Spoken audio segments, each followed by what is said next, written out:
où je la puise. Donc je la puise d'un environnement ultra pourri, quoi. Tu vois, parce que la mosquée, c'est bien sympa, mais t'as tous les mecs en djellaba qui te reluquent. Tu le sais. T'as des gens qui s'arrêtent en voiture, t'as l'impression que c'est pour demander le chemin. Ils ont la quéquette à l'air. T'as des trucs, c'est vraiment, tu vois, ça crache par terre en permanence. Mes amis, c'était des dealers. Donc j'ai même eu dans mes placards des trucs à échanger parce que c'était pas de bonne qualité. Je pense que ma mère, elle aurait su ça. En fait, personne venait jamais vérifier ce que je faisais. Peut-être que ça aurait détendu l'atmosphère à la maison, non, tu penses pas? Alors l'alcool plus ça, j'ai envie de dire que, mais tu vois ce que je veux dire, c'est que aujourd'hui je les vois, on voit plein de reportages sur les nourrices, les trucs comme ça. Bon ben en fait j'étais nourrice. Mais comme j'avais un visage comme j'ai aujourd'hui, que pour le quartier j'étais la riche parce que j'étais en pavillon. Donc j'étais la blanche et riche. Mais moi j'étais invitée dans des anniversaires, dans des bidonvilles, le bidonville de Nanterre à côté, tu vois. Et puis très très vite je me suis dit faut que je me sorte de là, quoi. Si c'est pas moi qui me sors, très vite j'ai eu conscience que l'école, moi ce qu'ils me racontait, j'en avais rien à faire. Comment tu te l'es dit? Puisque précisément il n'y a pas de réseaux sociaux, on est beaucoup moins connectés qu'aujourd'hui, et la façon dont les choses se passaient, c'était la façon dont les choses devaient se passer, c'était l'ordre naturel des choses. C'est souvent les mêmes histoires qu'on entend, et on parle très souvent de tout un tas de quartiers en difficulté dans tout un tas de pays, de quartiers si c'est pas des villes d'ailleurs. Et la première chose, la chose la plus difficile à surmonter pour améliorer la situation, c'est déjà une question d'état d'esprit, c'est de changer ces croyances limitantes, un terme usé et abusé, mais enfin qui fait son effet, que de toute façon, on est destiné à ça et on n'aura rien de mieux. Et pourquoi? Alors, en fait, c'est que, tu vois, mes amis qui arrivent du Maroc, qui parlent pas le français, qui font les ménages le matin avec leur mère dans les tours, qui, un soir, j'en ai une qui est venue, son beau-père l'avait tellement mordu qu'elle avait son doigt qui pendait. Tu vois, nous, on vivait des trucs tels que on a créé une force. Tu vois, entre nous, on se disait tout.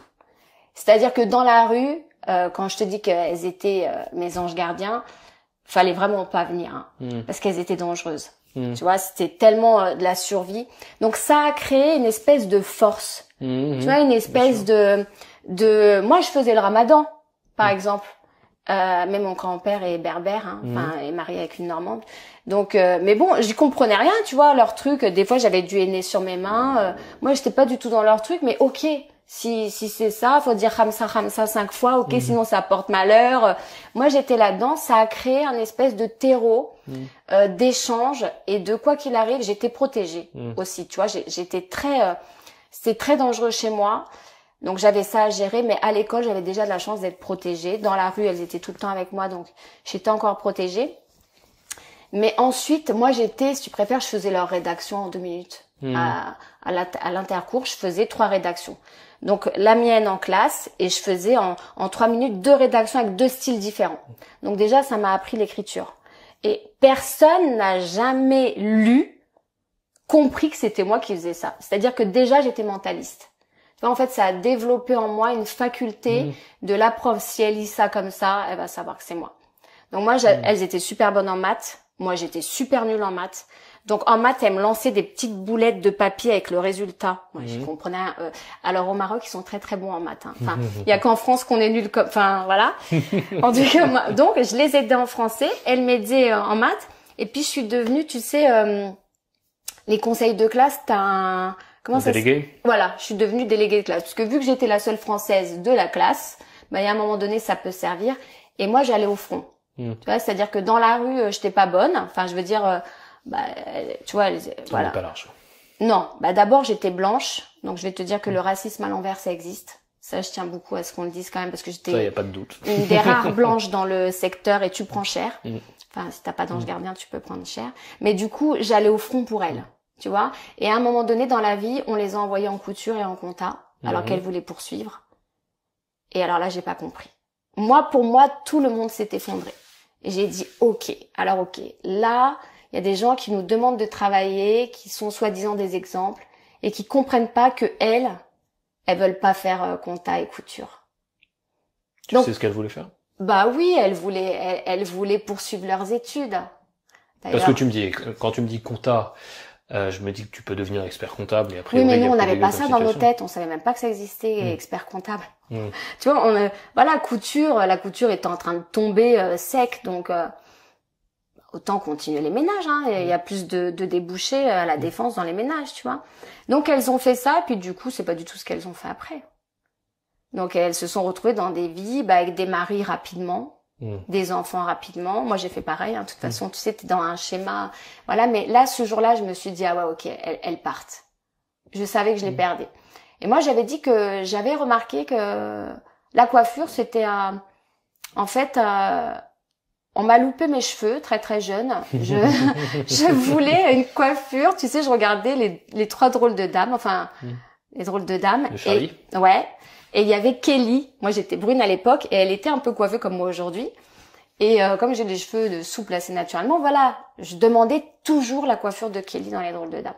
Personne n'arrivait à me la faire parce que quand t'es enfant, en fait, il y a personne qui a envie de se prendre la tête à te coiffer. Tu vois, c'est pas le même tarif qu'un adulte. Donc, on me le faisait jamais.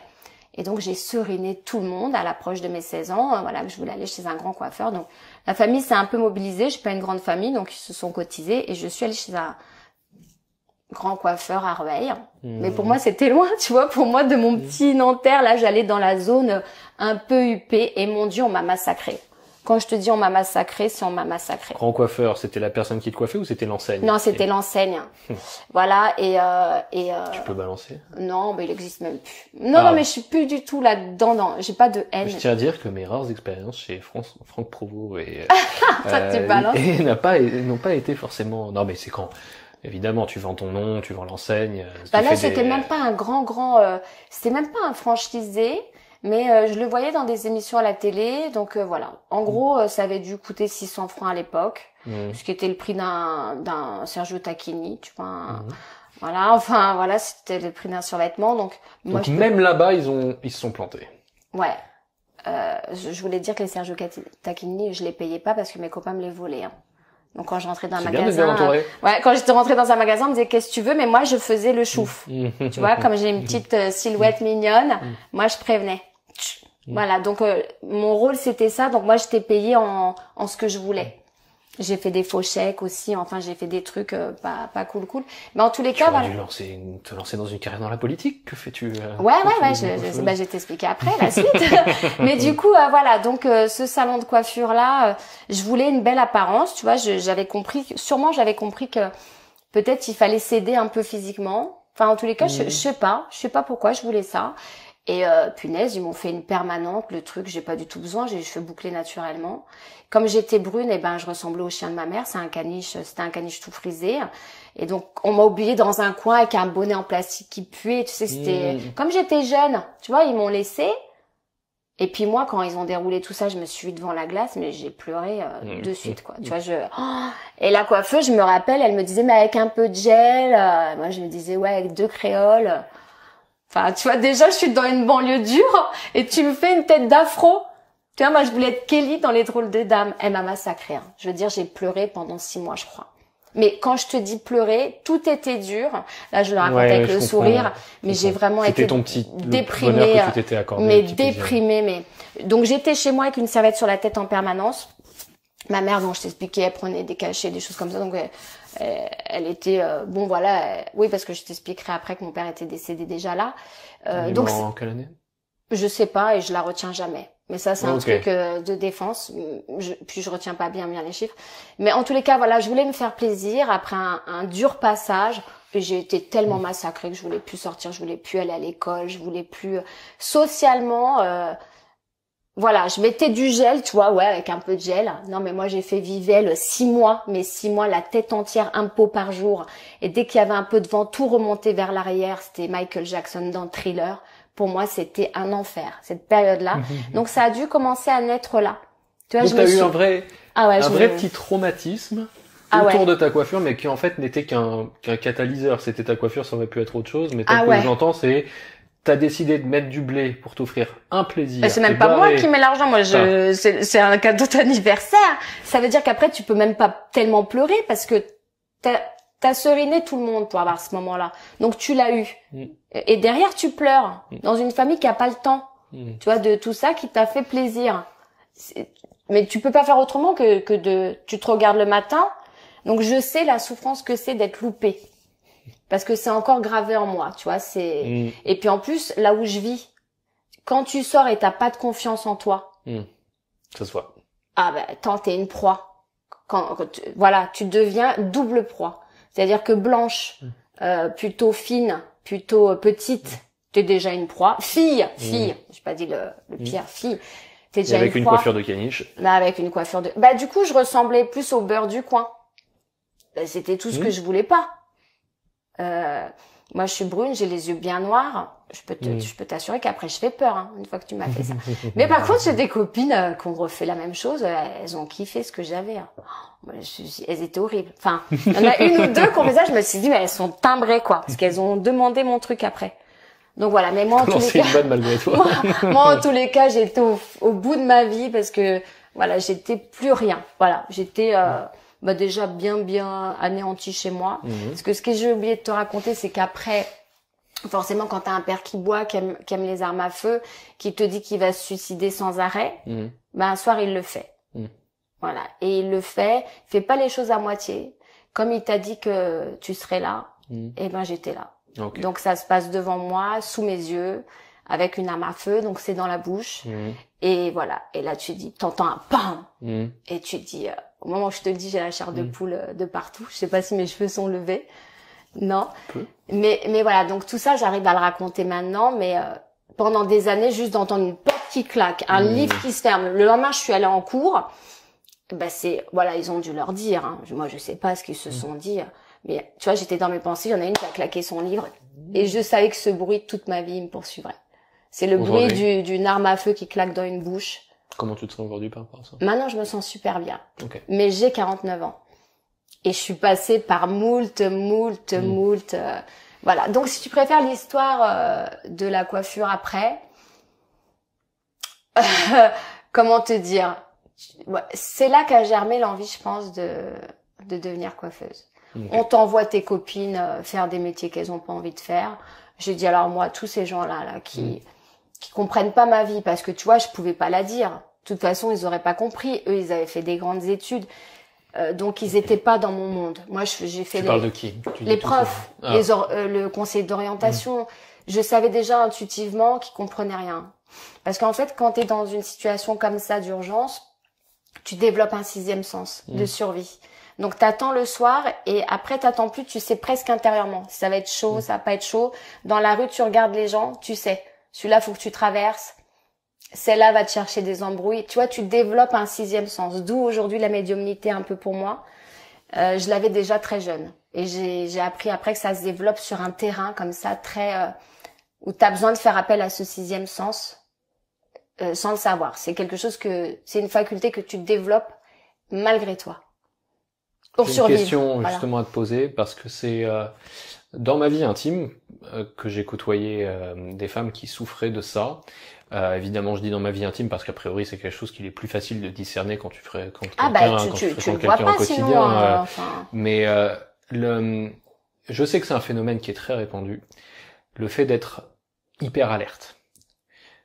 Et que très souvent ça remonte à l'enfance. Dans le cas d'une ex par exemple, c'est sa mère qui en gros est alcoolique et alcoolique et dépressive. Et c'est vrai que quand tu t'es construit, et elle était plutôt pas fille unique mais presque, elle est fille unique mais presque parce qu'elle avait un certain décalage d'âge et elle n'avait pas le même père avec son frère et sa sœur. Enfin bref.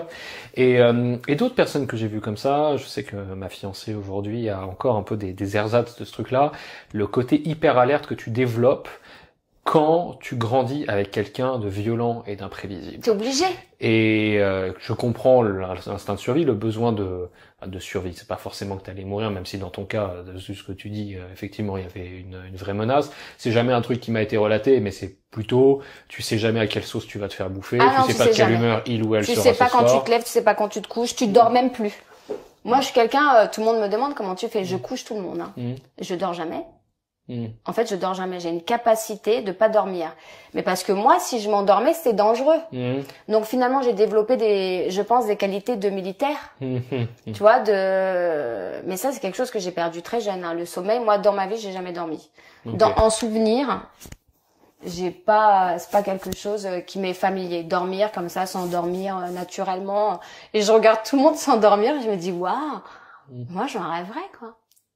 Est-ce que tu aurais un message à faire passer à quelqu'un ou quelqu'une, qui aujourd'hui se sent coincé, souffre de ces mécanismes d'hypervigilance, qui ont été construits à une époque à laquelle ça s'expliquait, mais aujourd'hui qui n'ont plus lieu d'être et à qui ça pourrit encore la vie. T'as du mal à te détendre, t'as du mal à savourer le moment, t'es toujours hyper anxieux, donc comme je disais, hyper alerte, hyper vigilant, tu peux le formuler comme tu veux, et tu sais que ça empiète vraiment sur la qualité de ta vie quotidienne. Qu'est-ce que tu dirais à quelqu'un? C'est une lourde responsabilité ce que tu me dis, enfin ce que tu me demandes, parce que j'ai pas de conseils à donner, mais ce que je peux dire, c'est que énorme de gens ont ça. C'est-à-dire que tu te sens souvent seul parce que tu peux pas en parler. C'est quelque chose, c'est tabou, c'est limite honteux parce que on peut dire de toi que tu vois, y a pas la force de résister à ça. Mais en fait, moi j'ai fait des études de neurologie toute seule. C'est-à-dire que j'ai voulu comprendre le cerveau après ça, donc je suis bonne dans plein de domaines. Et donc quand tu vis un événement traumatique, quel qu'il soit, hein, chez le coiffeur ou chez toi ou n'importe où, tu peux aussi te faire agresser dans la rue, enfin il y a plein de choses traumatisantes comme ça. En fait, il y a une zone dans le cerveau qui se trouve derrière, au niveau de l'os occipital, là par là, qui s'appelle l'amygdale. Et c'est ce que vivent ceux qui revenaient du Vietnam ou voilà, de Bosnie, les grands traumatisés. Les grands traumatisés, c'est qu'en fait c'est une lecture permanente de ce que tu as vécu de traumatisant. Ça s'arrête pas. C'est-à-dire que même toi t'es rentré chez toi, mais en fait ça continue de lire. Ça s'appelle l'amygdale. Et donc c'est dans une zone du cerveau, c'est pas la zone préfrontale, c'est derrière. Il me semble que c'est dans ce qu'on appelle le système limbique, donc c'est les amygdales, c'est une paire et que c'est au cœur. C'est pas au niveau occipital, je crois pas. C'est derrière en tous les cas, c'est pas devant. Ok, peut-être. C'est pas devant, c'est pas une zone devant. Et donc tu peux faire tout ce que tu veux, tu peux te détendre tant que tu veux, tant que ça lit. Tant que ça lit, tu vas pas pouvoir te libérer de ça. Donc moi j'ai travaillé avec les psychologues, je vais pas en entendre parler jamais.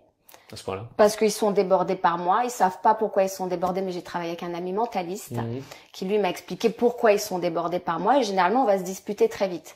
Parce que dès que je rentre, malgré mon apparence de blonde, sympa avec le sourire, eux ils sentent que je vais sortir du cadre. Et moi, il me faut un psychologue de guerre, alors. Tu vois, il me faut pas un psychologue qui a eu le temps de travailler sur lui, qui s'est dit, moi, je comprends pas ce problème-là, pourquoi je l'ai, je suis désolée, mais je suis obligée de le faire comme ça. Donc, je vais travailler sur moi. J'ai pas eu le temps de travailler sur moi, hein. Donc, je préfère, j'en ai rencontré, des fois, des biens. Mais généralement, qui étaient pas psychologues réellement. Tu vois, ils avaient d'autres fonctions et ils le devenaient, après parce que eux-mêmes, il faut avoir traversé des périodes comme ça. Et c'est tellement dur que, t'as pas le temps de faire psychologue ensuite, t'as pas le temps de faire cette formation-là. Donc j'ai pu travailler avec ce mentaliste qui m'a expliqué pourquoi mon père était là. Donc pourquoi moi j'étais là. Tu vois, en fait, cette personne-là, c'est une rencontre dans mon salon encore, tu vois. Il est venu accompagner son fils parce qu'il se demandait qui mettait son fils dans cet état-là. Il voulait voir. Et dès qu'il m'a vu, il a compris, parce que lui, il est mentaliste. Mais il est pas mentaliste de formation. Il est mentaliste d'une façon innée, parce que lui-même a vécu des choses traumatisantes, donc il a développé ça. Et il m'a expliqué ma boutique, pourquoi il y avait ça. Et à l'époque, il y avait un grand tableau Ikea avec une forêt tropicale et un pont. Tout le monde l'a connu, ce tableau-là, je pense. Il était tellement grand que j'avais été obligée de le découper, mais tu vois, il faisait tout le mur. Enfin, c'était un tableau avec des supports en alu, donc tu pouvais les mettre carrément sur tout un mur. Moi, j'avais découpé au niveau du pont. Il m'avait dit, voyez, ce tableau-là, vous l'avez là parce que toutes vos angoisses sont derrière le pont. C'est-à-dire où il y avait toute la forêt. Alors pour moi, il y a les bêtes, Et donc, il dit, puis vous avez mis le pont. Comme ça, vous regardez vos angoisses à distance. Et il m'avait décrit tout le reste. Donc, tu vois, l'envie de maîtriser ses angoisses avec ce tableau-là et tout le reste. Et son fils a dit à ce moment-là, papa, tu commences pas. Ben, j'ai dit, il commence pas quoi? Non, tu commences pas. Continue. Voilà, et le client d'après n'est pas venu. Tu vois la vie comment elle est. Donc je dis installez-vous. On va y aller. Je dis qu'est-ce que c'est ces trucs que vous me sortez? Vous êtes médium? Il m'a dit pas du tout. Je suis mentaliste. Mais je dirais de ce que tu viens de me décrire qu'il était bon psychologue. Ah, il a pas la formation après. Tu vois. Peut-être. Donc il te livre un peu en brut. Maintenant il le fait moins, mais Parce que justement, il a pas la formation. Donc c'est un peu brut de décoffrage. Si t'es pas prêt à recevoir les infos, ça peut être un peu violent, faut faire attention. Mais en tous les cas, on s'est plus jamais quitté de ce jour-là, parce que je dis on va aller se boire un coup, on va manger ensemble. C'est pas possible qu'on en reste là, quoi. Et tu vois, lui, il me disait, moi, quand je vous vois, j'ai quelqu'un qui a un sabre derrière, prêt à me décapiter la tête. Tu vois, lui, il voyait ça. Alors que toi, tu vois pas du tout ça. Mais je pense qu'au moment où il disait ça, tu t'estimes qu'à cette époque-là, t'étais encore quelqu'un d'impulsif, d'écorché vif. Moi, je m'engueulais avec tout le monde. C'était quand? Ah, c'était il y a pas très longtemps. C'était il y a encore 6 ans. Il peut s'en passer des choses ensemble. Ouais. Donc, on a commencé un travail avec lui. Donc, pour te dire que j'avais rencontré des gens auparavant. Et en fait, je m'énervais parce que je comprenais pas. Je comprenais pas pourquoi j'étais bloquée dans cette situation-là. Je comprenais rien. En fait, cet homme-là m'a fait prendre du recul, tu vois, de la hauteur sur ma vie. Voilà, c'est-à-dire qu'on parlait de ma vie comme si c'était pas la mienne. Donc on y va sans affect.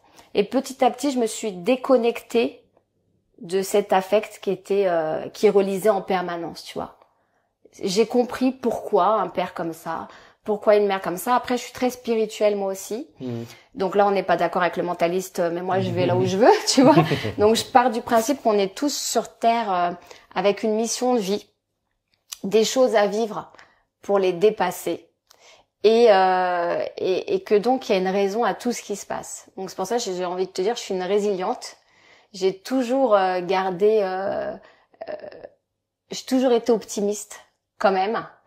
Et je me suis toujours dit, moi, je vais me sortir de ce guêpier là, mais sans savoir que c'était moi qui m'y étais mise. Tu vois, j'avais pas encore la notion que on choisit sa vie finalement, et qu'après il y a sûrement du libre arbitre plein, mais il y a quand même des grands événements que tu as dû toi-même te prévoir pour te faire avancer.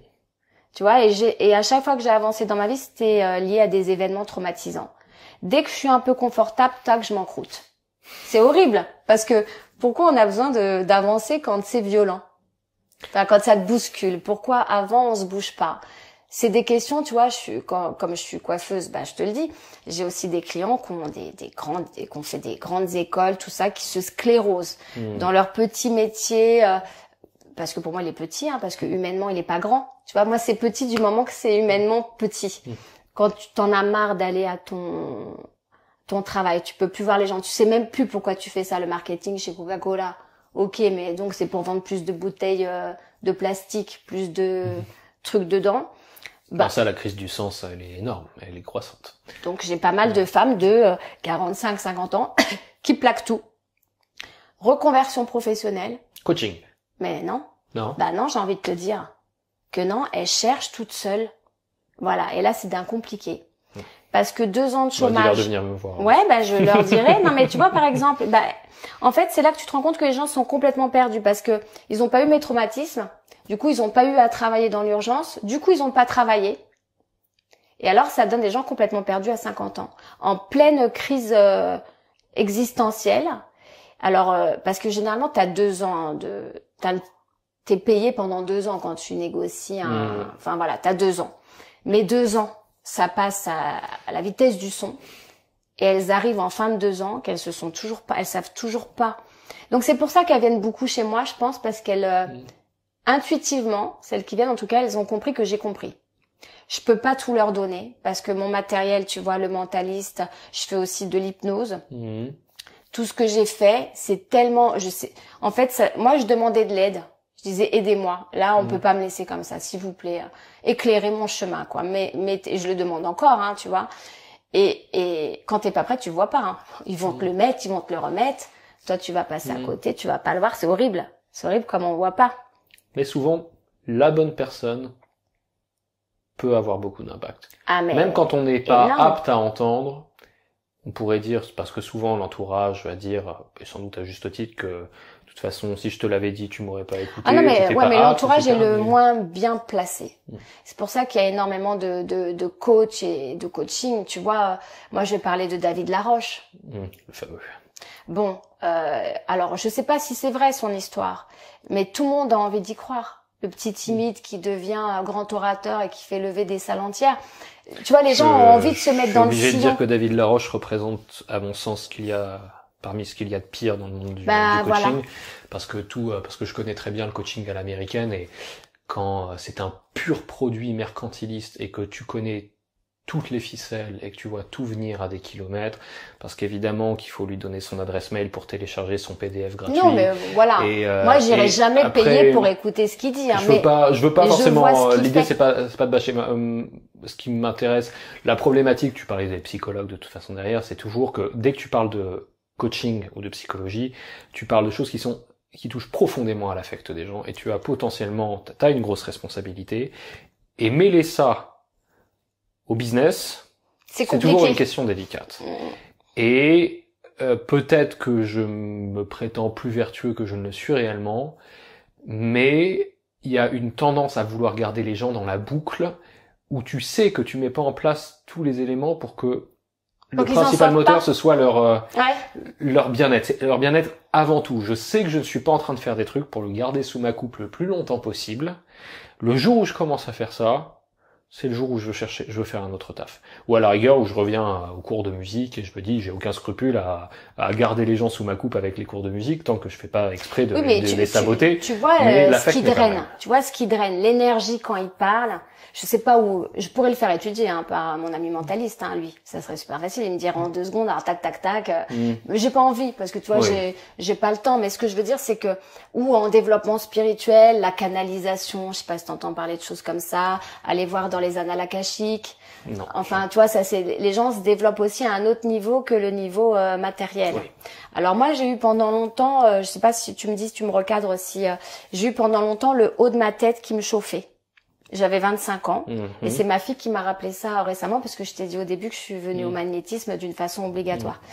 Et j'avais complètement oublié ça, mais dès que je travaillais sur un projet, parce que j'ai aussi lancé un couturier, mais je l'ai lancé tellement loin qu'il a été revendu aux Galeries Lafayette. Comment tu l'as lancé? C'est pareil, c'est humainement en fait, quand je suis devenue coiffeuse, j'ai eu beaucoup de chance. Parce que dans toute ma vie, j'ai quand même beaucoup de chance. C'est-à-dire que j'ai des trucs super down, mais j'ai des trucs aussi super up, tu vois. Mais d'aucuns diraient que t'as développé les mécanismes de résilience. Ouais. Et ça nécessitait d'en chier. C'est l'éternel dilemme. Ça nécessite quoi? Ça nécessitait d'en chier. Ah, et oui, ça, oui. ça ne peut se développer que dans l'adversité. Voilà. Et comme tu vois, le 6e sens, c'est assez vite développé. Il y a des gens, quand je les vois, je connais le potentiel. Je sais. En fait, j'y peux rien. C'est comme ça. C'est naturel. Donc ça, c'était. En fait, j'ai commencé par de la coiffure un peu classique, mais en fait déjà non. Déjà dès le départ, dès que j'ai dit que je voulais être coiffeuse. Ah non, parce que faut que je te raconte quand même que ils voulaient pas à l'école que je sois coiffeuse. Qu'est-ce qu'ils voulaient que tu sois? Comme moi j'étais ok, je suivais tout bien les cours malgré tout. Moi on m'oriente pas. Alors quand tu dis je veux faire coiffure, on dit non. On va la faire redoubler 1 an, elle va se calmer. Puis elle va revenir l'année d'après avec les pieds... voilà, elle aura changé d'avis. Eh bien, écoute, moi j'avais des amis qui dealaient, tu vois. Donc j'ai passé mon temps à voler. Voilà. Et t'as effectivement redoublé? Ah ils m'ont pas vu, C'était marqué brille par ses absences. Donc je faisais les marchés par contre. J'avais trouvé un gars, alors il parlait pas du tout français, donc c'était le marché de Montreuil, s'il te plaît. Donc j'ai appris l'arabe. Donc personne ne le sait, mais je parle très bien. Enfin, faut pas parler devant moi en tous les cas parce que je comprends tout très bien. Et donc j'ai développé ça, le sens commercial, parce que je vendais de la fripe au marché de Montreuil. Donc là, c'est tout à 1 franc, tout doit partir. Tu dois partir, Tu vois, c'était génial. Et aussi quand j'étais plus jeune, en fait, mon oncle et ma tante étaient forains. Donc j'ai passé mes vacances dans des fêtes foraines. Donc tu vois, je suis passée d'un truc glauque, gore, à un truc tu vends pas des bonbons, mais t'es dans une espèce d'ambiance de... Oui, entre festif et les paillettes et... Voilà, il fait les froid, gens sont tu te bois un café. Ouais, voilà, il fait froid, tu te bois un café. Alors un café, ça réchauffe quand il fait près de -10, parce qu'à l'époque il faisait froid, les hivers. On travaillait nous sur les marchés. Et je me rappelle, il m'emmenait, mais j'étais super jeune, dans une camionnette complètement pourrie. Je sais même pas comment ma mère m'a laissé aller là. Je te dis, elle était vraiment dans un autre monde, elle, parce que moi, ma fille aujourd'hui me dit, je vais aller faire le marché de Montreuil. Je lui dis oui. Dans tes rêves, je t'attache à la maison et jamais tu vas au marché de Montreuil. On est d'accord, tu vois? Et donc, en tous les cas, ça a été une école du terrain complètement magnifique. Et donc après, Donc j'ai pas été à l'école pendant 1 an. C'était marqué brille par ses absences, élève absente. Si ceux qui avaient insisté pour que tu redoubles pour te passer Bon, le goût de la coiffure, tant pis pour leur gueule. Hein. 0, quoi, tu vois, 0. Donc ils se réunissent, bon bah ok. On l'a pas vu. Alors là, j'aurais pu dévier sévèrement. Parce qu'entre les amis que j'avais et le reste, je peux t'assurer que la plupart de mes amis sont plus vivants. Hein. Entre le sida et le reste, il s'est passé des choses assez graves. Donc c'était la totale, les fléaux, c'est l'addiction à la drogue, la violence, délinquance. Alors ils étaient très sympas, mais tu les croisais dans le métro, tu viens, non, je suis chez le juge, tu vois, eux ils allaient dans ta préfecture tous les jours, quoi. Mais ils y allaient en mode dilettante, hein, rien à faire. Hein. De toute façon, ils étaient déjà plus enfermés. Okay. Hein. Voilà. Donc moi, là ils étaient d'accord. Tu vois, ok, elle veut faire coiffure, bon. Mais c'était fou, hein. Moi, je serais pas restée dans leur truc, leur collège. En plus, c'était le plus grand du 92. Je sais pas combien d'élèves, mais un paquebot énorme qui prend l'eau. Personne gérait rien là-dedans. C'était bref. Et donc, j'ai quelqu'un dans ma famille a fini par demander, par dire voilà, elle voudrait faire coiffure. Donc, j'avais une espèce de grand-tante que je connaissais pas, qui servait de modèle chez Eugène Perma à l'époque, et elle a demandé à la responsable du recrutement. Et donc je suis allée rue d'Astorg à Paris. Donc pour moi c'était comme si j'allais à Rueil. Enfin après avoir été bien loupée, j'étais encore plus sûre que je voulais sauver des têtes, sauver Willy, sauver tout le monde. Donc j'y suis allée. Et le soldat Ryan. Et le soldat Ryan. Mais j'y suis allée avec toute ma timidité, tu vois, avec mon visage qui n'était pas du tout celui d'aujourd'hui, les cheveux c'était n'importe quoi.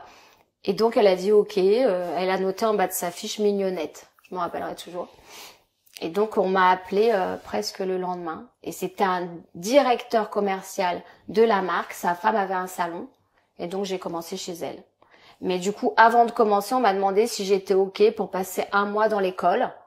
Ben moi, j'allais pas en vacances, j'allais nulle part. Donc, 1 mois à l'école de coiffure. Mais moi, go, tu vois. Donc, j'ai déjà eu une chance énorme. C'est d'être 30 jours à faire que des cheveux. Donc, je les saoulais, hein. C'est-à-dire que c'était des endroits où tu apprenais les couleurs. Moi, je voulais déjà qu'elle me montre comment couper les cheveux. Je voulais tout aller vite, tu vois. Donc, dès que je suis arrivée en septembre, je savais déjà faire plein de choses. Donc après, mais tu vois, ça, c'était déjà de la chance. 30 jours de formation chez Eugène Perma. Aujourd'hui, je suis entrepreneuse. Je sais combien coûte une journée. C'est en moyenne 600 € hors taxe. La journée. Donc, tu vois par quoi la chance que j'ai eue. Et donc ça a été formateur de suite. Et puis petit à petit, voilà, j'étais avec une collègue qui était magnifique humainement. Donc j'ai jamais raconté ma vie, pas tellement. De toute façon. T'avais quel âge à ce moment-là? Ah là, j'avais 16 ans. Ok. 16 donc ans. C'était après la 3e. Voilà, disons que j'avais 15 ans en 3e. Ils m'ont fait redoubler, j'étais pas là. On a dit ok coiffure, ok donc coiffure. Et puis après, j'ai été formée. J'ai essayé de passer le brevet professionnel. Comme j'allais pas bien à l'école, tu vois, c'était dans le 10e. J'ai perdu le nom tellement ça me reviendra tout à l'heure, mais bon, c'était encore vers Boulevard Sébastopol, que des quartiers. T'es trop content d'y aller. Quand tu dois te lever à 5h du matin, prendre ton bus à côté de la mosquée, t'es 1h30 de transport pour aller là-bas. Lucien Sampex, c'était Lucien Sampex, voilà. Toutes les prostituées qui traînent là-bas. Tu peux pas imaginer qu'il y a une autre vie, tu vois, parce que ton école, elle est pourrie. Chez toi, c'est pourri. L'autre école où on t'envoie, c'est des prostituées partout. Bah, tu dis, ok, bah, la vie, moi, je vis dans un pays comme ça, tu vois, tu t'y fais. Et c'est bien de se rappeler que la France, c'est aussi ça. C'est aussi ça.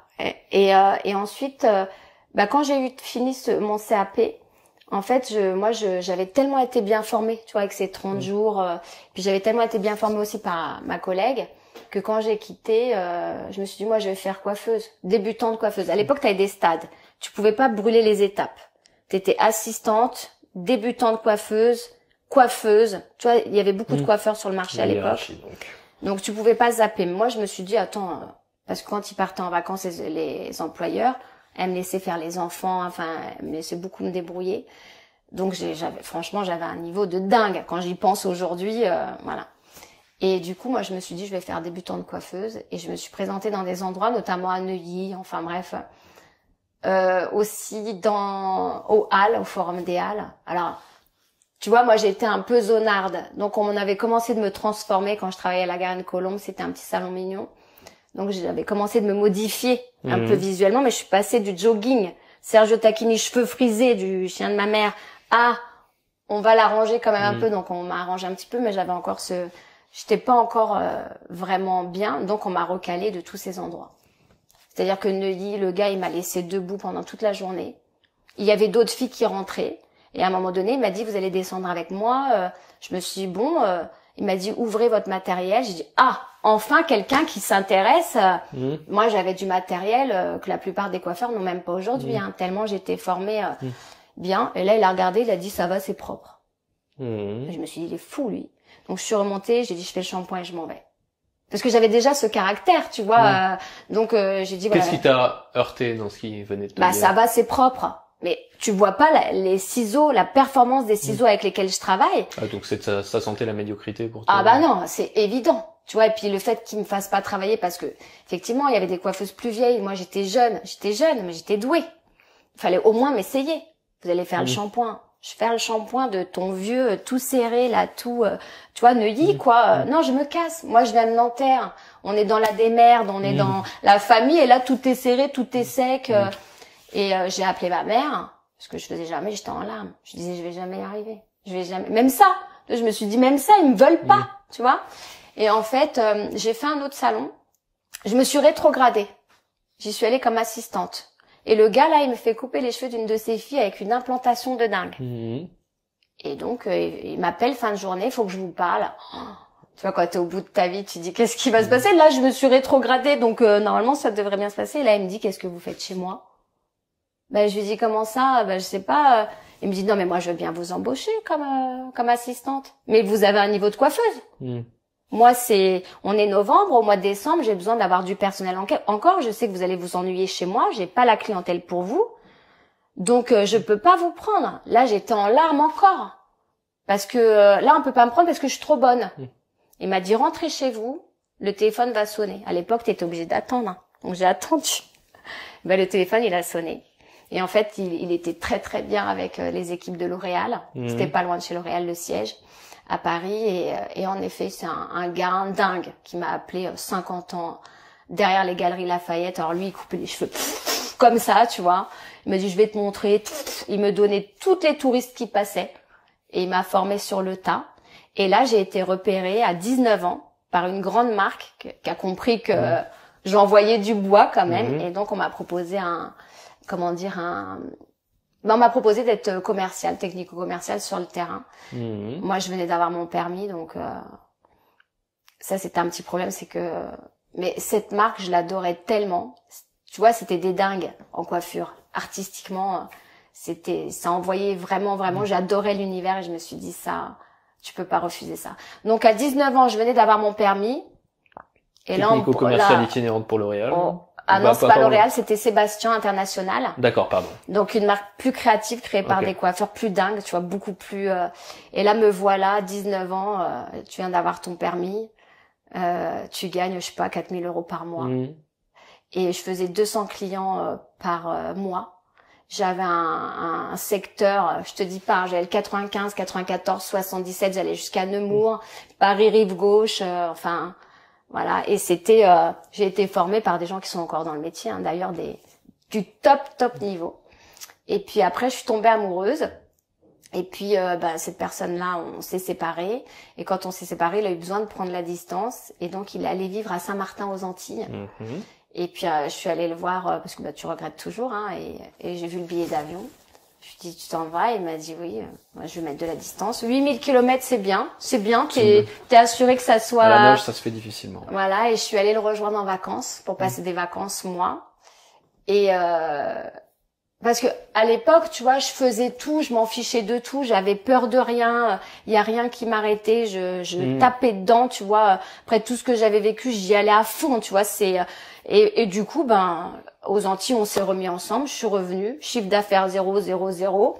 On m'a convoqué, F, qu'est-ce qui se passe? J'ai dit, voilà, en fait, je veux retourner, je veux aller vivre aux Antilles. Et on m'a dit, ok. Ils m'ont même facilité la tâche. Ils m'ont laissé la voiture de fonction jusqu'à la dernière minute. Tu vois, j'étais dans le métro à Paris et je voyais cette plage avec cette mer translucide, ce sable. Moi, c'était la première fois que je voyageais. Tu vois, tu pars de Nanterre, t'arrives, le sable, il te brûle les pieds, la mer, elle est, tu rentres, tu sens même pas que tu rentres dans l'eau. Bah voilà, moi je suis dans le métro parce que quand je faisais Paris Rive Gauche, j'étais dans le métro. Tu vois, j'arrivais plus à connecter avec cette réalité-là.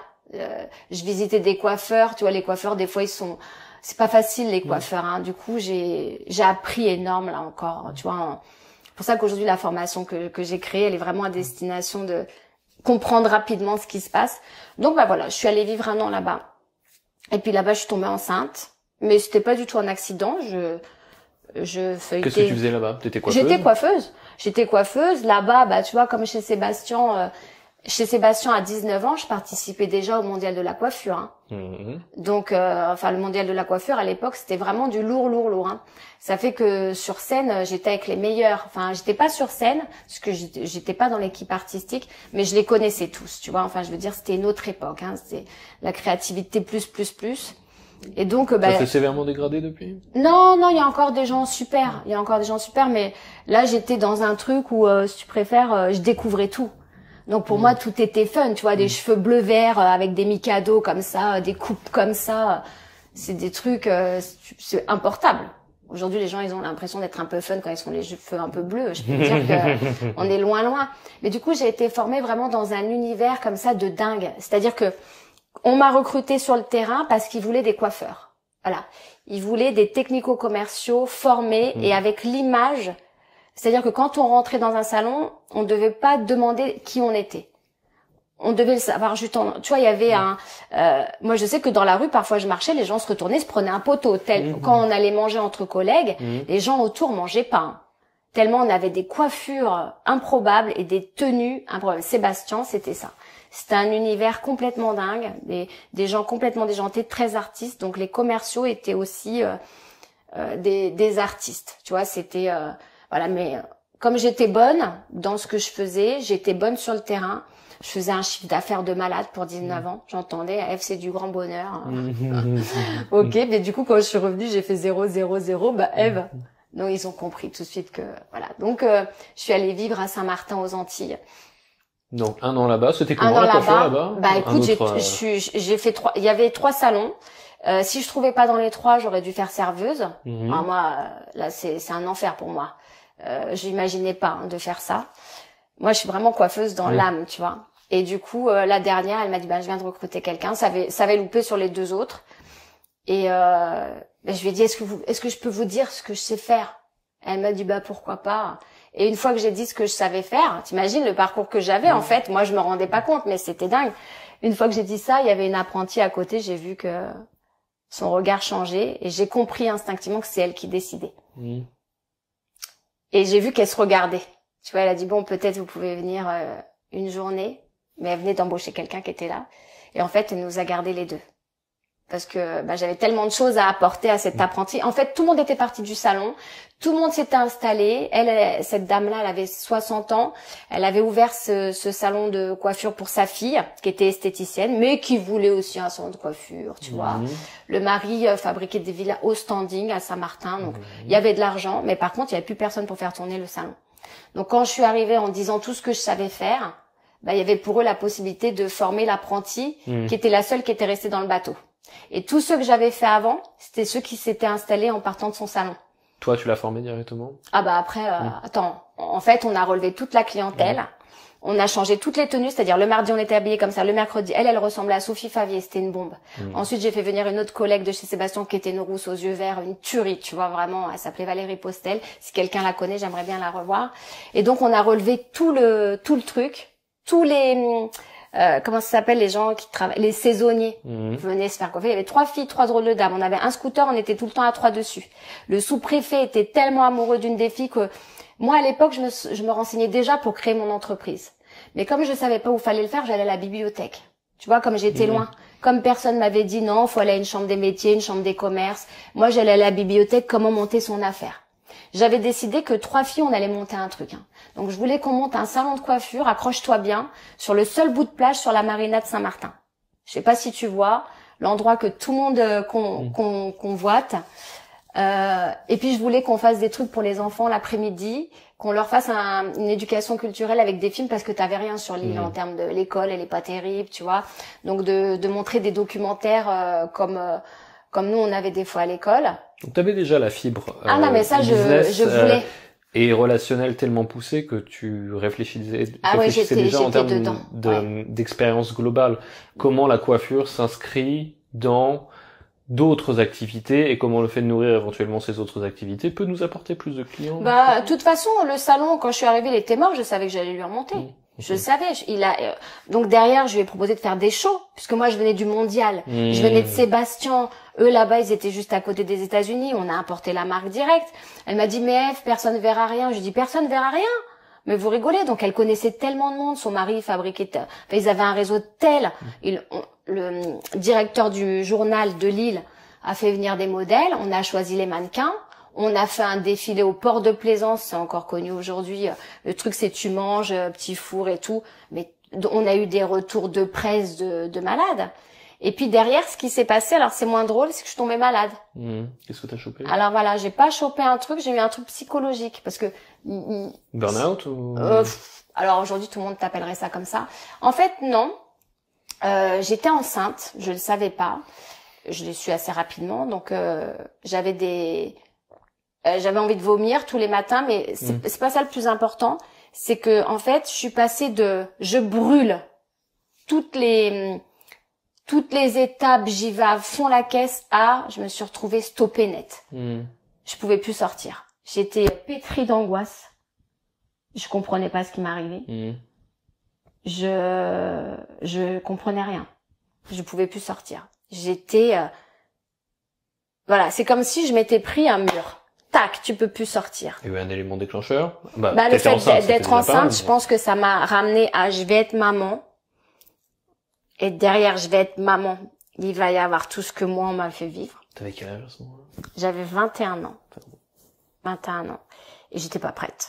J'étais pas prête. Et j'ai dit au futur papa qui était mon premier amour, voilà, j'ai fait un test et il m'a dit refaisant un, ça a dû se tromper. Alors là, j'ai tout compris. J'ai compris qu'il était pas prêt non plus. Donc j'ai dégueulé tous les jours enfin pendant j'utilise volontairement le mot dégueuler parce que je peux pas dire vomir. C'est tout me sortait mais les tripes avec et je pouvais plus sortir de chez moi. Enfin en fait, on était en colocation dans une super villa d'un médecin le temps qu'il revienne avec une piscine, donc on était magnifique et moi je pouvais plus profiter de rien. Stoppé net. Alors aux Antilles, tu travailles d'une façon pas déclarée. Donc quand j'ai perdu mon travail, j'ai tout perdu. Tu vois, donc j'avais réussi à monter jusque-là, j'ai remonté l'entreprise, on a fait des shows, mais j'ai tellement donné, parce que là, toute seule, 20 mannequins, tout, les couleurs, tout, c'était peut-être trop. Moi, je sais pas faire 50, donc j'ai fait 200 ou 1000. Et donc, j'étais tellement mal que, bon an, mal an, on est revenu en France. On est revenu en France, mais alors, chez ma belle-mère, alcoolique elle aussi. Donc en fait tu passes de mer bleue, sable blanc à la galère. Où ça? Alors là on a fait Courbevoie, parce que c'était à côté de voilà, moi je voulais pas retourner chez ma mère de toute façon et parce que ma mère entre-temps est devenue maniaco-dépressive. Donc avant elle était juste dépressive. Avant elle était juste dépressive et puis après elle est devenue en fait voilà, donc j'ai dû aller la visiter à l'hôpital psychiatrique.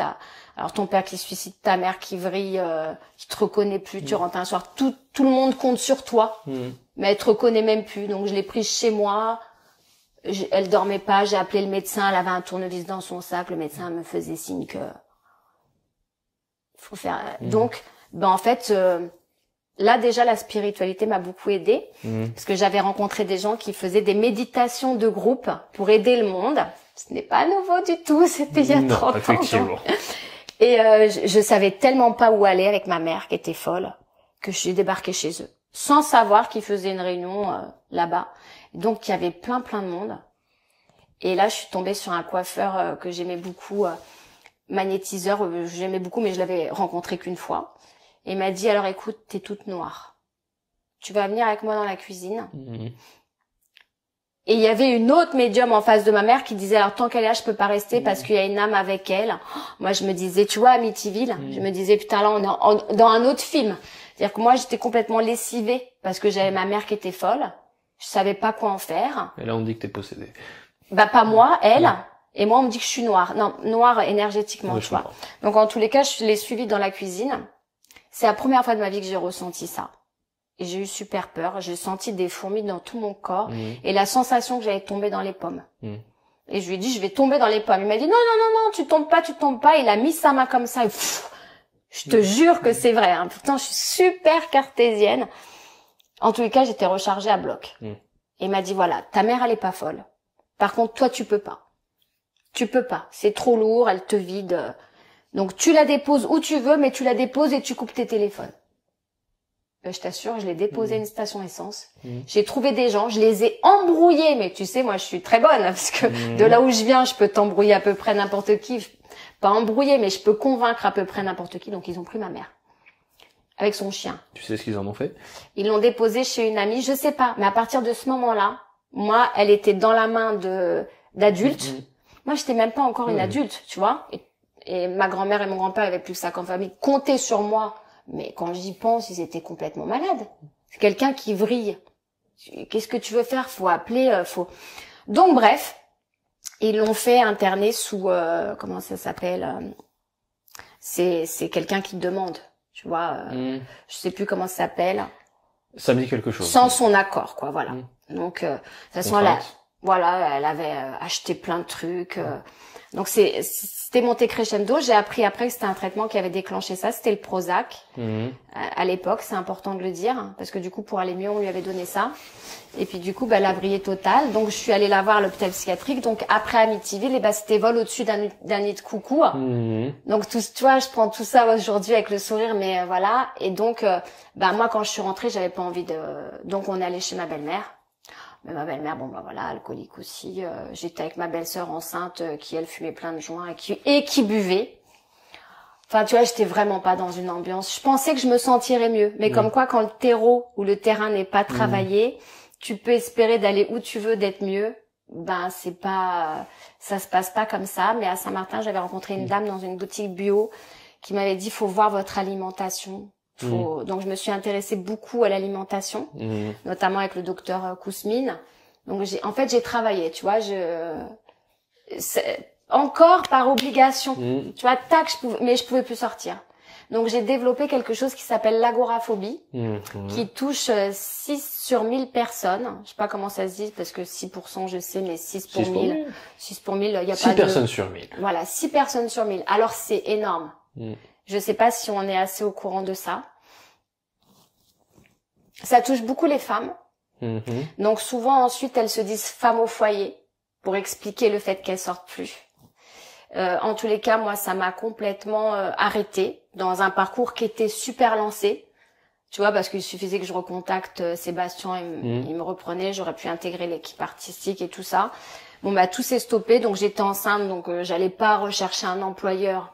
Dire voilà, je suis enceinte de 3 mois, j'aurais pu le cacher, hein, mais de toute façon, je pouvais pas sortir. Donc je suis revenue de cette belle île que j'adore encore parce qu'il y a eu Irma, tu sais.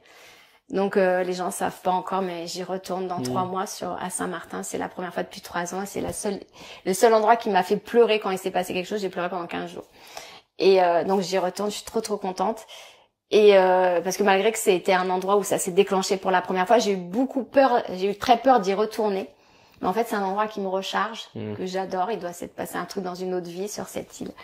Et donc, voilà. Moi, j'étais revenue à Paris, enceinte. Donc, avec un homme, on a compris qu'il était pas prêt à être papa. Donc, j'avais plus de travail. Lui, il fallait qu'il en cherche un. Donc, pas d'études non plus, parce que, voilà, donc, il était livreur, enfin, comment ça s'appelle, coursier. Donc, il fumait aussi beaucoup de drogue, lui, hein. Voilà. De toute façon, t'es dans un espèce de terreau comme ça. Et donc, j'ai commencé à m'intéresser à la méditation. Parce que, vu que je pouvais pas sortir, j'étais toute seule, je me disais bien, faut que je me sorte de ce truc. Putain, je peux pas... En fait, j'ai un truc comme ça, moi. Hein. Je vais jamais m'avouer... Vaincue. Mais même si j'ai des trucs terrassants, je suis habituée à survivre ou je sais pas, ou à résilier, je sais pas comment on dit. Donc, j'ai tout changé mon alimentation. tout, mais le sens des légumes dans la fibre, pas cuit plus de temps parce que ça apporte pas de temps, parce que je pense que comment j'avais été nourrie aussi, ça contribuait pas à avoir un microbiote. Ça aussi c'est très la mode aujourd'hui, mais je suis ultra formée dans tout ça. Et c'est cette petite dame que j'avais rencontrée dans une boutique bio qui m'avait fait une séance de sophrologie et qui m'avait dit vous devriez vous intéresser à la nutrition. Donc j'ai essayé de changer. En fait, j'ai appris après que j'ai modifié mon ADN. Voilà, ça, c'est un point sur lequel on insiste de plus en plus. Effectivement, on comprend que nous ne sommes pas juste un vide ordure ou un déversoir à bouffe, et que nous sommes effectivement ce que nous mangeons, et que ce que nous mangeons impacte notre humeur directement. Ouais. Et que parfois, plutôt que de changer de vie, plaquer son mec et aller vivre à l'autre bout du monde, il suffirait de couper certains trucs de l'alimentation. Parce que de changer le terreau. Déjà, en fait, quand t'es très angoissé, tu acidifies ton terrain. Donc de toute façon, les régimes acido-basiques sont assez intéressants. Mais moi, j'avais tout à modifier. J'avais tout à recréer. Et en fait, ça, faut comprendre, quoi. C'est bon, neurologiquement, j'ai compris après, pas tout de suite, que j'avais quelque chose qui lisait en permanence les traumatismes que j'avais eus depuis l'enfance. Quand t'as jamais de repos, jamais de répit, jamais, c'est comme si t'étais guerrier depuis que t'es né. En fait, que c'est comme si tu vivais dans la jungle et qu'en permanence t'as un serpent qui peut te tomber dessus, une araignée, tu dors pas pareil, tu vis pas le même temps, je pense qu'ils ont pas la même espérance de vie. Tout ça, plus à côté t'essayes de socialement faire des choses, donc moi j'ai vu beaucoup mon oncle et ma tante réussir parce que tu vois, ils ont commencé de vendre des petites voitures comme ça, tu faisais comme ça, elles s'arrêtaient, tu faisais comme ça, elles repartaient sur les marchés. Et après ils ont acheté un toboggan aquatique. En fait, mon oncle, il avait inventé Aqua Boulevard avant l'heure. Mais comme il avait pas les moyens, il a juste fait un toboggan aquatique. Il a greffé à ça un mini-golf. Il a greffé à ça une solderie. Il a greffé à ça un petit train. Il a greffé à ça un cinéma. Bref, après, il avait presque la ville. C'était à Fromentine en Vendée. Et moi, j'allais travailler mes étés là-bas. Donc, j'ai appris d'eux. Parce que eux aussi ils venaient d'un terreau. En fait, mon grand-père et ma grand-mère avaient un restaurant couscous boulevard Richard Lenoir. Donc un kabyle avec une normande, ça donne un couscous un peu atypique. Donc couscous au calva. En tous les cas, elle buvait pas elle, mais avec de la crème fraîche peut-être. En tous les cas, tous les artistes du Bataclan se battaient pour venir manger le couscous chez eux. Donc c'était déjà saltimbanque, tu vois. Et avant tout ça, en fait, mon oncle et ma tante avaient évolué après les voitures comme ça. En fait, ils vendaient des t-shirts, tu sais, en impression wanted. Tu te faisais prendre en photo dans la fête foraine et tu repartais avec ton t-shirt, ton nom et wanted. Donc, moi, j'ai passé beaucoup mes vacances entre les marchés, entre les fêtes foraines et voilà. Et eux, ils ont vraiment monté fort en termes parce que je comptais la recette après, parce que j'étais payé 1% de la recette. Et je peux te dire qu'ils faisaient 10 000 francs facilement tous les jours. Donc, comme quoi, là, c'était pas mal. Et c'est pareil, on m'avait présenté dans la fête foraine à tous les forains et on m'avait bien dit, voilà, t'as un problème, tu tapes là, ils t'ont vu. Donc, tu vois, des anges gardiens aussi, là encore. Et par contre, j'ai une voix qui porte énormément, qui est poissonnière, parce que j'ai fait les marchés et tout ça.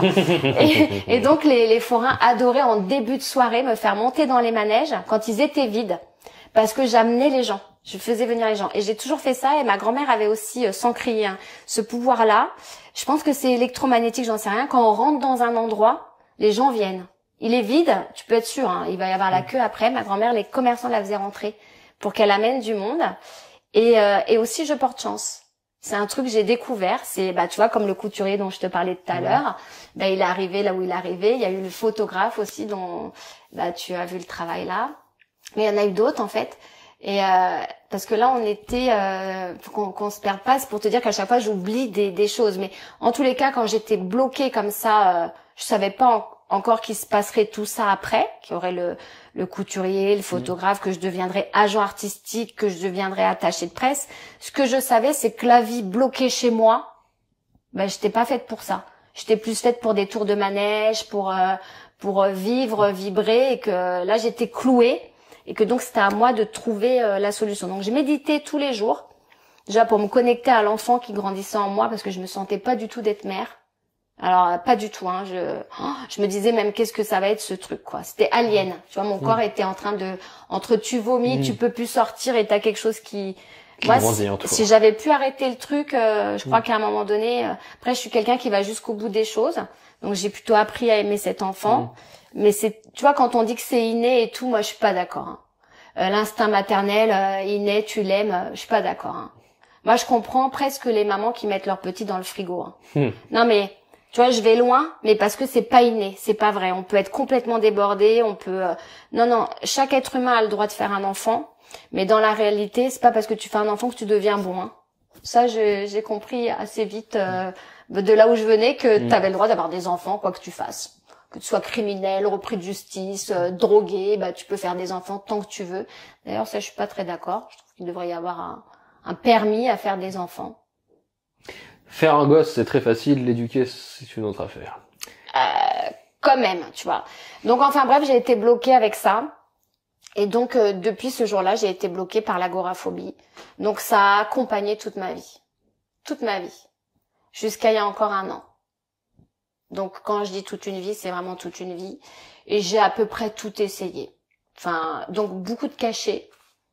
Tu vois, moi, je me suis jamais droguée. Je bois pas. J'ai arrêté de fumer. Je fumais beaucoup, mais quand j'ai arrêté, j'ai vraiment arrêté. Mais par contre, les médecins, quand tu vas les voir, tu leur dis que t'as ça, ben, tu ressors avec une prescription longue comme le bras.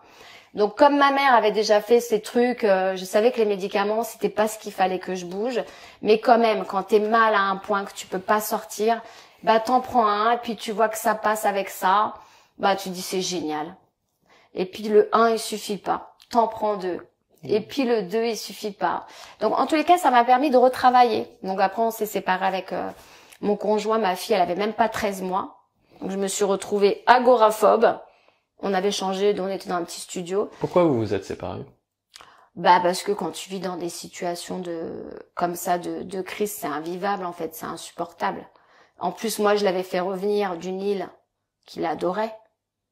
Parce que lui, il est blond aux yeux bleus, mais un peu quand même pour responsable. Ouais, il est Bob Marley à l'intérieur, tu vois. Donc ouais, je pense que lui, il voulait continuer sa vie comme avant. Moi, j'ai mis un enfant.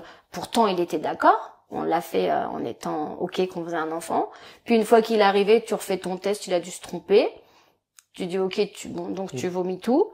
Mais tu peux pas, voilà, tu poursuis l'aventure. Et puis une fois que ton enfant naît, bah, c'est pire parce qu'il dort pas la nuit. Parce que quand t'es angoissée, toi, enceinte, tu fais pas un calme. Hein. Donc tu te retrouves avec un enfant qui braille tout le temps. On te dit, bah ça c'est de votre faute à la maternité. Vous devriez vous détendre. Tu vois, ça aussi j'en veux beaucoup aux gens qui sont pour moi, je suis désolée du terme, des débiles profonds, qui font un métier où ils ont l'essence même de la vie dans leurs mains et qui peuvent te pourrir en une phrase. Hein. Donc après, je suis devenue pro-allaitement, je suis devenue, dès que tu me mets une barrière, de toute façon, je vais me débrouiller pour la faire sauter.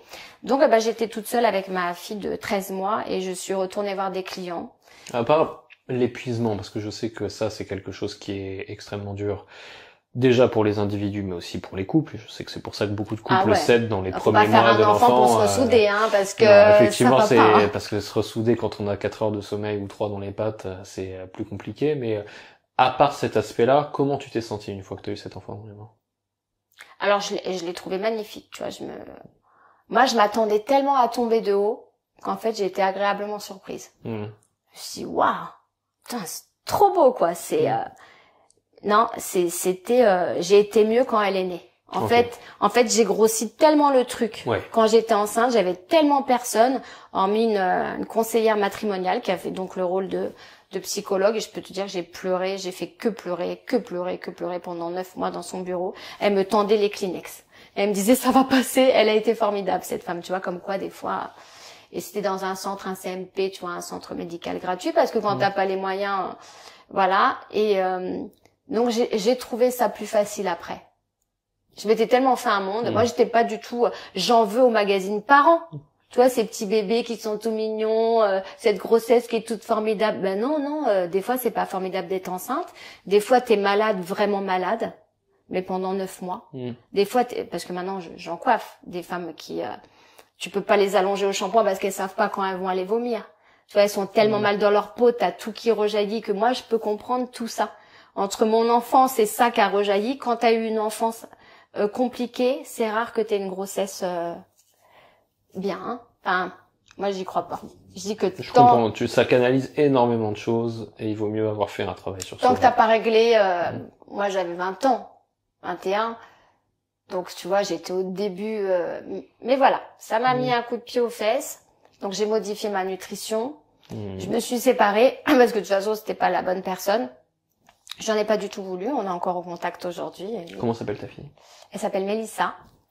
Mais rien à voir avec Lille, parce que tout le monde m'a dit Mélissa par rapport à Julien Clerc, Mélissa métisse d'Ibiza, non, parce qu'elle est blanche, voilà. Mais par contre, c'est pas forcément la chanson la plus, je sais pas si c'est la chanson la plus flatteuse, mais je peux me tromper. Bon, alors en tous les cas, les gens sont assez là-dessus, alors que tu vois, c'est cette petite dame que j'avais rencontrée dans cette petite boutique bio qui m'avait dit vous devriez boire de la mélisse, ça vous fera le plus grand bien, ça va vous calmer. Et donc, je buvais des tonnes de mélisse. Et donc, Mélissa. Ok. Voilà, rien à voir avec Lille, rien à voir avec Julien Clerc. Figure de l'apaisement. Voilà, et en fait, Mélissa, si tu regardes dans le prénom, c'est pas du tout apaisant, c'est comme une abeille, ça part dans tous les sens. Après, j'ai étudié les prénoms, donc Mélissa, faut pas appeler vos enfants comme ça si vous voulez une fille calme, mais elle est super péchue, elle est tenace aussi, elle est coiffeuse aussi. Et t'as déjà taffé avec elle? Oui, on peut s'engueuler à 16h de l'après-midi et tout se jeter à la figure, donc on peut pas travailler ensemble, mais de toute façon, elle vit en Corse maintenant, parce qu'elle reproduit mon schéma. Donc elle a suivi un garçon sur cette île et elle est plus avec. Moins loin, donc elle est plus raisonnable. Elle le fait. Elle sait que ça m'a coûté cher, hein, donc elle fait un peu gaffe, mais bon. Après, j'espère que ça va se passer bien. En tous les cas, l'entrepreneuriat, elle fera des sous-vite. Parce que elle a tout compris. Du coup. Donc elle a 28 ans aujourd'hui. Elle a 26 ans. 26 ans, ok. Ouais. Et à moins que je me trompe, hein, mais. Tu m'as dit que tu l'avais eu à 21 ans, donc tu en avais 40. Alors peut-être non, elle est née à 22. J'étais enceinte à 21, elle est née à 22 ans. D'accord. Voilà. Et enfin, en tous les cas, elle a compris qu'on peut faire de l'argent. On a des métiers avec lesquels on peut faire de l'argent. Et elle veut tous les plumer. Hein. De toute façon, c'est très très clair. Elle veut être propriétaire rapidement, tu vois. Mais elle a appris de moi. C'est-à-dire que je pense que quand t'as des parents qui te montrent pas le chemin, faut tout que... Bon, tu vois, aux Antilles, ceci étant dit, le bout de plage que je voulais, le préfet, le sous-préfet, étant tellement amoureux de Sophie Favier, la jeune femme dont je t'ai parlé, que le bout de plage, on l'avait. Hein. C'est juste qu'on n'avait pas les moyens pour construire le truc sur le bout de plage. Mais tu te rends compte, la puissance du coiffeur, de la coiffeuse. 3 drôles de dames sur un scooter, ça peut t'emmener super loin. Et plein d'autres choses aussi. Mon ex, en fait, il adorait tailler les plantes, enfin les haies, mais c'était pas du tout son métier. Donc j'avais décidé qu'on mettait dans toutes les boîtes aux lettres, j'avais créé une affiche. Ça s'appelait Edelweiss, parce que tu vois, il fallait rafraîchir un peu les lieux. Et j'avais photocopié, je sais pas quoi, un truc de buisson, et j'avais marqué que voilà, il venait faire les jardins. Et j'avais mis l'adresse du salon. Tout ça sans le dire à mon employeur. Il y a eu tellement d'appels. Mais c'est pareil, il avait pas les moyens d'acheter le matériel pour faire les jardins. Donc on a tout refilé à un vrai jardinier sur place. Ce qui veut dire que j'avais un sens de l'entrepreneuriat. J'installais déjà tout le monde, moi. Tu vois, T'avais touché des commissions là-dessus ou pas du tout?